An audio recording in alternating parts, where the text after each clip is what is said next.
Hello friends, इस video में हम चक्रवृद्धि ब्याज के बहुत ही जेन्युइन सवाल देखेंगे जो अक्सर एग्जामिनर की पहली पसंद होती है और एग्जामिनर के द्वारा पूछे जाते हैं।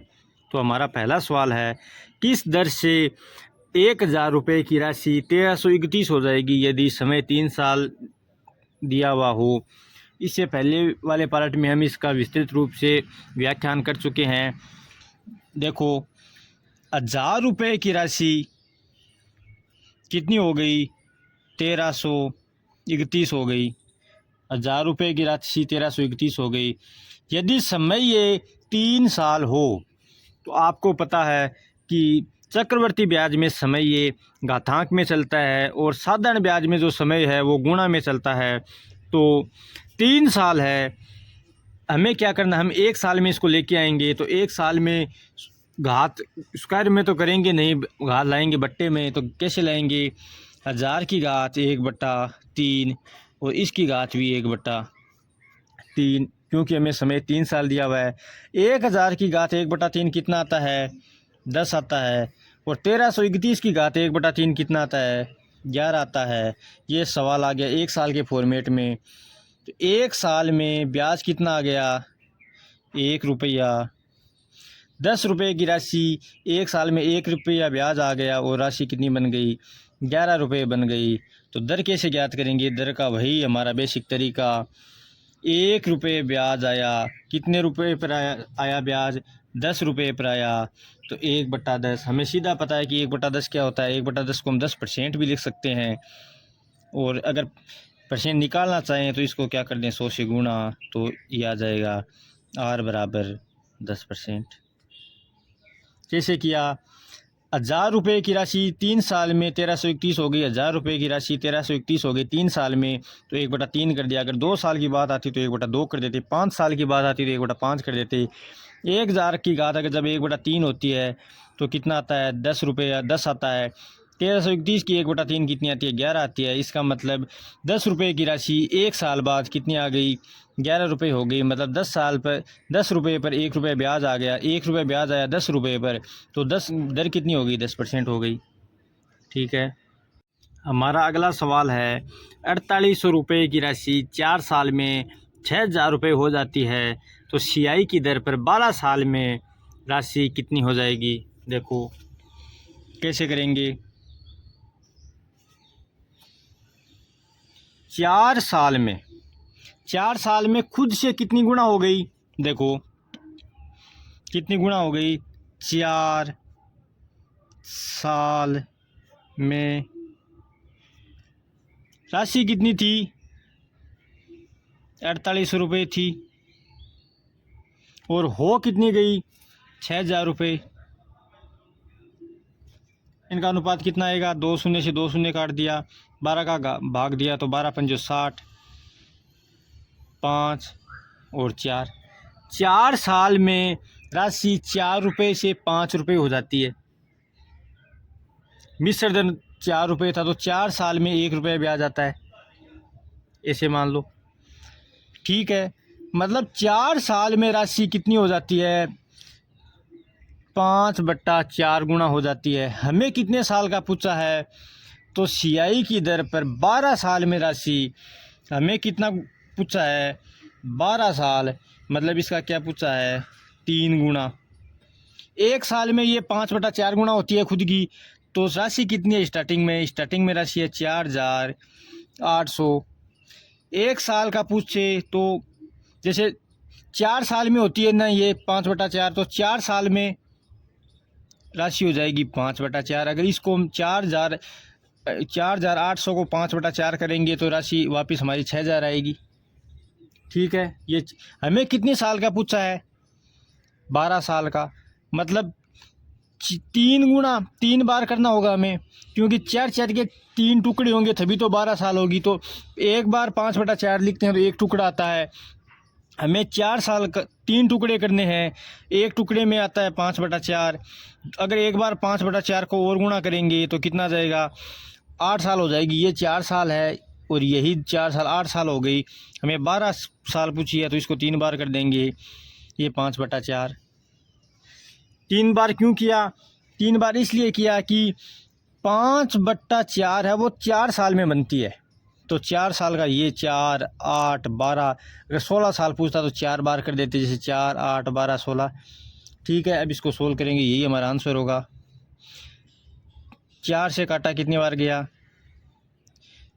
16 बार। नहीं, कितनी बार गया? 12 बार।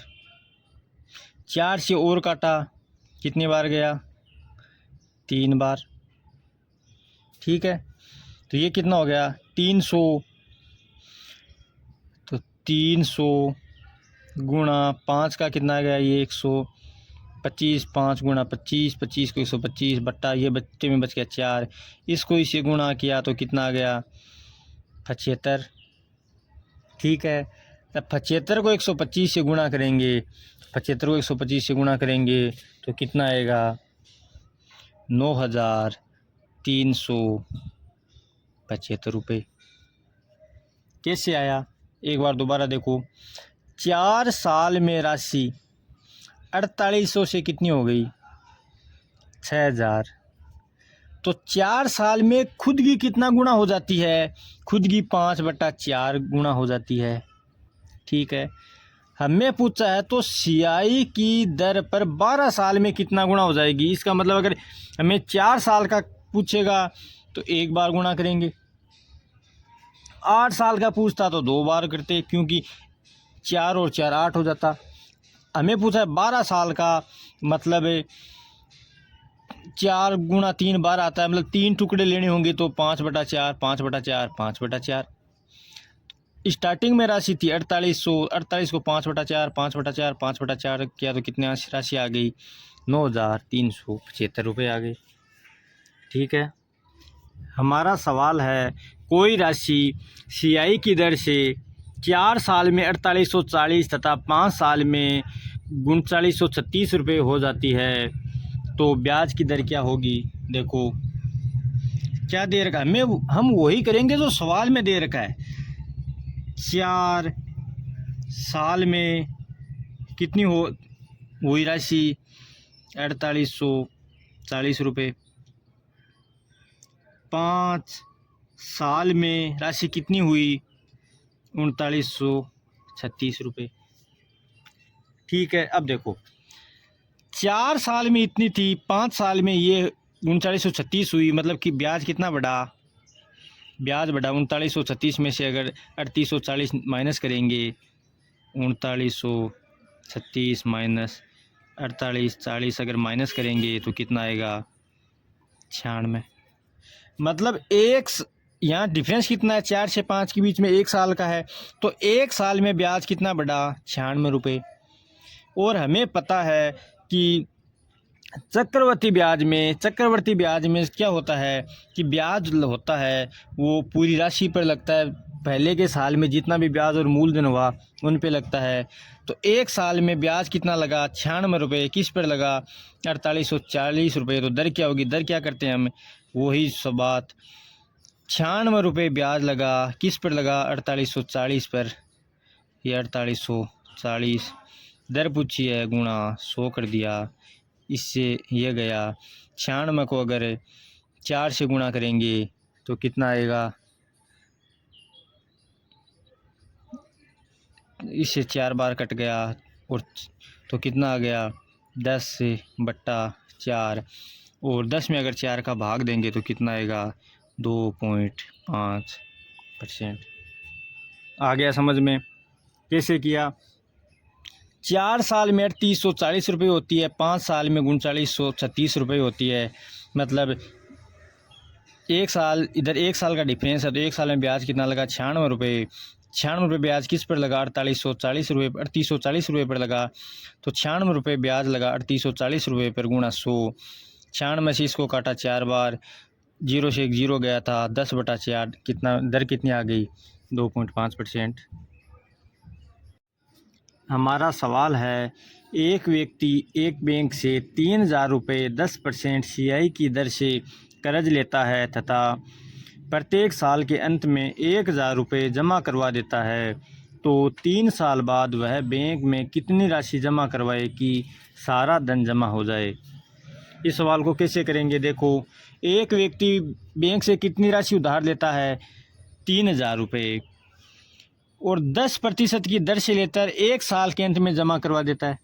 तो सबसे पहले तो हम ये देखें कि 1 साल में उसका कितना ब्याज हो जाएगा।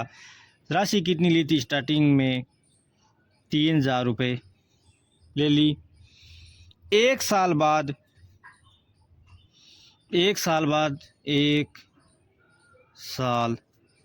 1 साल बाद क्या होगा, राशि कितनी होगी, 3,000, तो खुद प्लस 3,000 पर 1 साल का ब्याज कितना लगा, 10% लगा।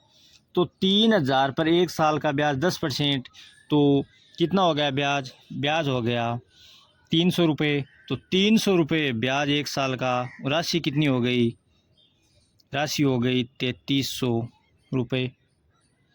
3,300 रुपये में वो 1,000 रुपये जमा करवा देता है। तो 1,000 रुपये जमा करवा दिए तो राशि 1 साल के बाद कितनी बच गई, 2,300 रुपये। पहली साल में ये हुआ। अब दूसरी साल में, सेकंड साल में क्या हुआ था, सेकंड साल में राशि कितनी रह गई, 2,300 रुपये, 2,300 रुपये।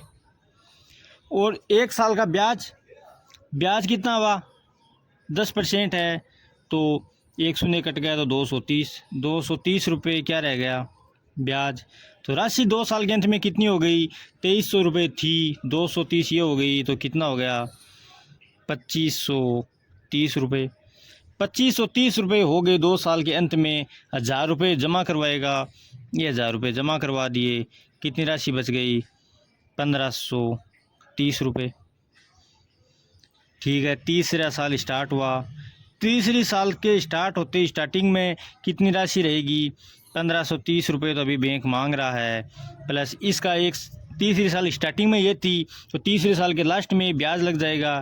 तो ब्याज कितना लगेगा, 1,530 का 10% ब्याज लगते ही 153 ब्याज लग गया। तो तीसरी साल के अंत में राशि कितनी हो गई, 153 को इसमें जोड़ेंगे तो कितना आएगा, 3, 8, 6, 1, राशि हो गई 1,683 रुपये तीसरी साल के अंत में। मगर तीसरी साल के अंत में 1,000 रुपये जमा नहीं करवाता, पूरी राशि जमा करवाता है। तो तीसरे साल के अंत में पूरी राशि कितनी जमा करवाएगा, पूरी राशि करवाएगा 1,683 रुपये। आ गया समझ में अच्छे से, दोबारा देख लो। पहली साल के स्टार्टिंग में 3,000 रुपये थे, साल के अंत में ब्याज लग गया, तो 10% है, तो 1/10 से गुणा करेंगे तो 300 आ गया। 3,300 रुपये साल के अंत में हो गए। अंत में उसने 1,000 रुपये जमा करवाए, तो पहली साल के अंत में 2,300 रुपये बकाया रह गए। तो पहली साल के अंत में है वही बकाया दूसरी साल की स्टार्टिंग में है। दूसरी साल के स्टार्टिंग में 2,300 रुपये बकाया हैं। 2,300 रुपये पर पूरी साल में ब्याज लगा 10%, तो 230 ब्याज लग गया। तो दूसरी साल के अंत में 2,530 रुपये हो गए। दूसरी साल के अंत में 2,530 रुपये हो गए, 1,000 रुपये अंत में जमा कराएगा, तो दूसरी साल के अंत में 1,530 रुपये बकाया रह जाएगा। दूसरी साल के अंत में 1,530 रुपये बकाया रहेगा, वही तीसरी साल की स्टार्टिंग में बकाया रहेगा। 1,530 रुपये बकाया है, 1 साल का ब्याज, तो 1 साल का ब्याज हो गया 153। तो तीसरी साल के अंत में 1,683 रुपये बकाया रह गए। अब वह पूरी राशि जमा करवाना चाहता है, तो 1,683 रुपये जमा करवा देगा और बैंक से कर्ज मुक्त हो जाएगा। आ गया समझ में।